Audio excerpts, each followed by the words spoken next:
David Carradine sits in perfect meditation posture while Hollywood's toughest actors surround him, laughing. What happens in the next 60 seconds of absolute silence doesn't just stop their mockery. It changes how everyone in that room understands power. Beverly Hills, September 1973. Saturday night, 11:47 p.m. The Mulholland Drive mansion of producer Hal Wallis. A rap party for a Western that nobody will remember, but everyone who matters is here.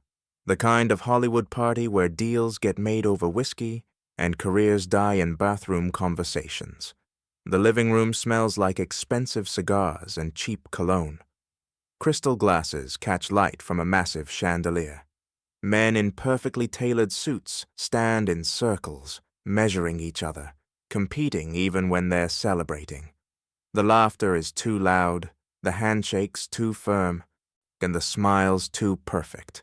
Everyone performing success for each other. In the center of it all, Hollywood's leading men.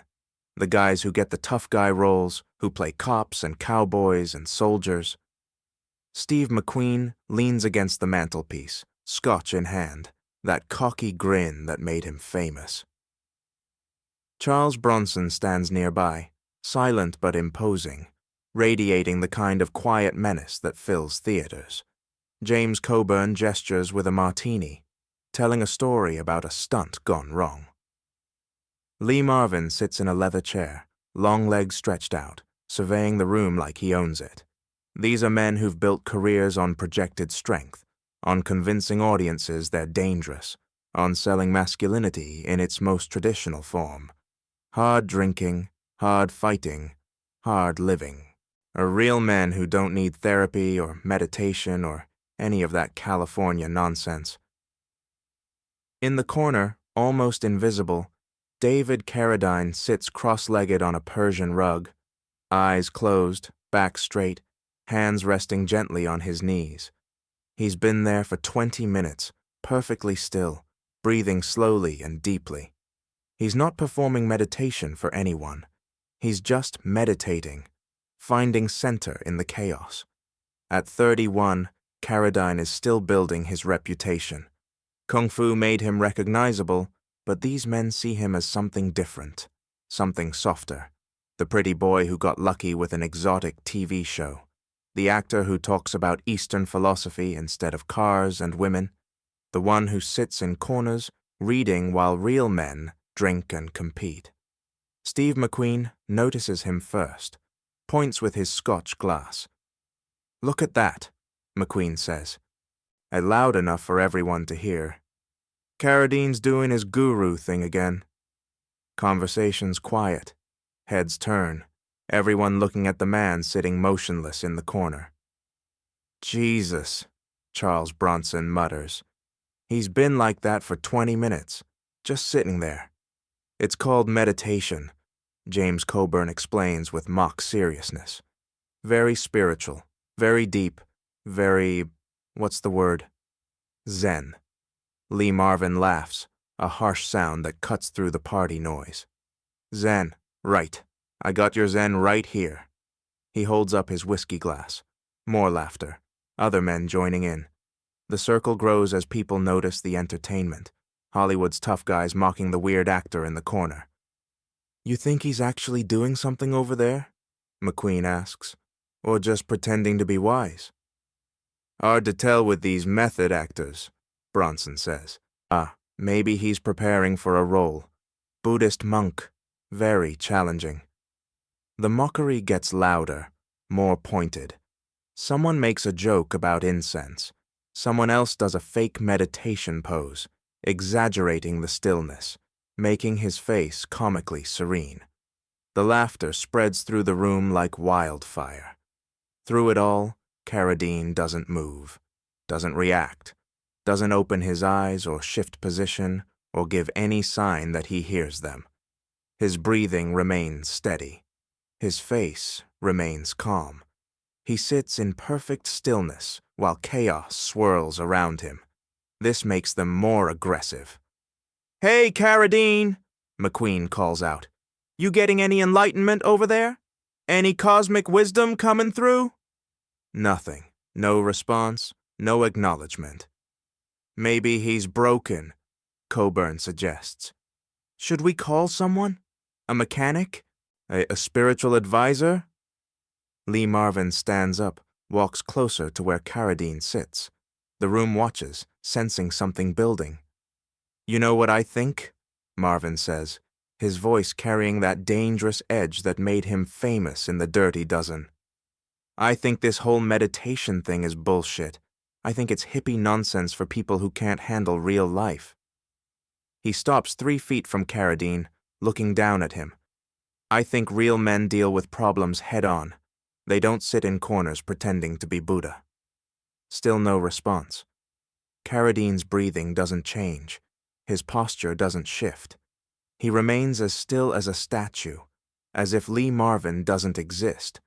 This infuriates Marvin more than any insult could have. You hear me, Carradine, or are you too enlightened to acknowledge us mere mortals? The room goes quiet. This isn't playful mockery anymore. This is a challenge. Everyone can feel it. The producer looks nervous. A few people edge toward the exits. Someone sets down their drink. Marvin leans closer. I'm talking to you, boy. Show some respect when a man's addressing you. Nothing. McQueen joins Marvin, sensing blood in the water. Maybe his batteries died. Should we shake him? See if he's still working? More men gather around, a circle forming. The meditation corner becomes a coliseum, and Carradine is surrounded by predators who smell weakness. This is what's wrong with Hollywood today, Bronson says, his gravelly voice cutting through the tension. Men sitting around playing pretend instead of being men. Real men don't meditate, someone else adds. Real men act. Real men face problems, McQueen says. They don't hide from them. The attacks get more personal, more vicious. Someone questions his sexuality. Someone else makes a joke about his masculinity. The laughter becomes cruel, feeding on itself, growing hungrier. And through it all, David Carradine sits in perfect stillness, not moving, not defending, not reacting, just breathing, just being. The silence of his non-response becomes louder than any of their words. 30 seconds pass. The men keep talking, but their voices start to sound forced, desperate, like they're trying to provoke a reaction that isn't coming. 45 seconds. Someone's joke falls flat. The laughter becomes scattered, uncertain. 50 seconds. Lee Marvin runs out of insults, stands there staring at a man who won't acknowledge his existence. 60 seconds. Complete silence. Not just from Carradine, from everyone. The entire room goes quiet, watching this impossible scene. A man being attacked from all sides, doing absolutely nothing in response, and somehow winning. The silence stretches, becomes uncomfortable, becomes unbearable, because in that silence, something becomes clear to everyone watching. David Carradine is not afraid. He's not hiding. He's not avoiding confrontation. He's demonstrating something they've never seen before. Complete inner peace in the face of hostility. The kind of strength that doesn't need to prove itself. The kind of power that doesn't need to respond to lesser power. Lee Marvin shifts his weight, clears his throat. Suddenly, he's the one who looks uncomfortable, standing over a man who won't engage with his aggression. Steve McQueen takes a step back. The dynamic has shifted, and he's not sure how. Now Charles Bronson frowns, recognizing something he can't name. One by one, the men in the circle begin to understand. They're not looking at weakness. They're looking at something they've never encountered before. A different kind of strength. A strength so complete that it doesn't need external validation. A strength that can sit in perfect calm while lesser men exhaust themselves trying to disturb it. The producer's wife, who has been watching from across the room, walks over, places a glass of water next to Carradine's knee, not interrupting, not speaking, just acknowledging his presence with quiet respect. She walks away without a word. The gesture breaks something in the room. The spell of mockery dissolves. Men begin to disperse, returning to their conversations, but the energy has changed completely. Marvin stands there for another moment, looking down at Carradine, then walks away without saying anything. No final insult, no parting shot, just nothing. Steve McQueen finishes his scotch in one gulp and sets the glass down harder than necessary. James Coburn studies Carradine with new interest, like he's seeing something he missed before. Slowly, the party returns to normal. Conversations resume.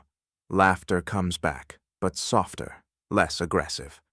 The testosterone-fueled competition that dominated the evening has been replaced by something quieter, more thoughtful. David Carradine continues to meditate. For another 10 minutes, he sits in perfect stillness while the party flows around him. When he finally opens his eyes, most people have moved to other rooms. The living room is nearly empty. He stands slowly, stretches slightly, and walks to the kitchen to get a glass of water. James Coburn follows him. "David," Coburn says quietly, "can I ask you something?" Carradine turns, his expression open and friendly. No trace of anger or resentment. No sign that the previous confrontation affected him at all. "Of course. How did you do that? How did you just sit there while Lee was coming at you like that?" Carradine considers the question seriously. What would responding have accomplished? "I don't know. Defended yourself. Showed you weren't going to take it." Take what? Words? Opinions? Other people's insecurities? Coburn frowns. "You think that's what that was? Insecurity? When someone needs to attack you to feel strong, what else could it be?" They stand in silence for a moment, Coburn processing this perspective. "But doesn't it make you angry? And being mocked like that?" "Anger is a choice," Carradine says simply. "I chose not to make it." "That easy?" Carradine smiles. "I didn't say it was easy. I said it was a choice." He finishes his water, sets the glass in the sink. "Jim, you've built a career playing tough guys. You understand physical strength, physical presence, but there's another kind of strength, the kind that doesn't need to prove itself, the kind that stays calm when everyone else is losing control. And you think that's better?" "I think they're different tools for different situations. Tonight, calm was more powerful than conflict." Coburn nods slowly. "Lee looked pretty shaken when you didn't react, like he didn't know what to do with himself." "Lee's a good man. He was just trying to establish dominance in the way he knows how. When that didn't work, now he had to reconsider his approach." "You're not angry at him?" "Why would I be angry at someone for teaching me something about patience?" James Coburn leaves that conversation changed. Not immediately, not dramatically, but something shifts in his understanding of what strength means. Over the following months, he starts studying meditation himself. Not seriously at first, just curiosity, but it grows. By 1975, Coburn is regularly attending meditation retreats. He credits that night at the party as the beginning of his spiritual journey, though he rarely talks about it publicly. Steve McQueen has a different reaction. The next week, he calls David Carradine. "I owe you an apology," McQueen says without preamble. "I was out of line the other night." "You don't owe me anything, Steve." "Yeah, I do. That I was trying to make myself look big by making you look small. That's not who I want to be. We all do things we're not proud of. How do you do it, man? How do you stay so calm when people are coming at you?" David explains meditation basics, breathing techniques, the practice of non-attachment. McQueen listens, asks questions, sounds genuinely interested. They become unlikely friends. Not close friends, but respectful colleagues who occasionally discuss philosophy over coffee. McQueen never fully embraces Eastern practices, but he develops a deep respect for Carradine's approach to life. Charles Bronson never speaks to Carradine about that night, but his attitude changes completely. In future encounters at industry events, he's polite, respectful, even protective when other people mock Carradine's spiritual interests. Years later, a journalist asks Bronson about working with spiritual actors. Bronson mentions Carradine specifically. Some people mistake quiet for weak. They're wrong. David Carradine is one of the strongest men I've ever met. Lee Marvin takes the longest to process what happened. For weeks, he's bothered by the memory of standing over a man who wouldn't react to his aggression. It challenges everything he believes about power dynamics, about masculinity, about what it means to be strong. 6 months later, Marvin approaches Carradine at another industry event. "I need to know something," Marvin says. "That night at Wallis's place, were you actually meditating or were you just making a point?" "I was meditating. The whole time? Even when I was... the whole time." "How?" Carradine looks at this legendary tough guy. It recognizes genuine curiosity beneath the gruff exterior. "Lee, you've been in combat. Real combat, not movie combat. You know what it's like when everything is chaos and noise and fear, and you have to find calm in the center of it to survive." Marvin nods. World War II, Pacific Theater. He knows. Meditation is the same skill, applied to different circumstances. Finding calm in the center of chaos. Whether the chaos is bullets or words, the practice is the same. And you can just turn it on, even when people are attacking you. Especially then. That's when you need it most. They talk for another hour. Marvin shares stories about the war, about finding moments of peace in the middle of hell. Carradine shares stories about finding peace in the middle of Hollywood. They discover they have more in common than either expected.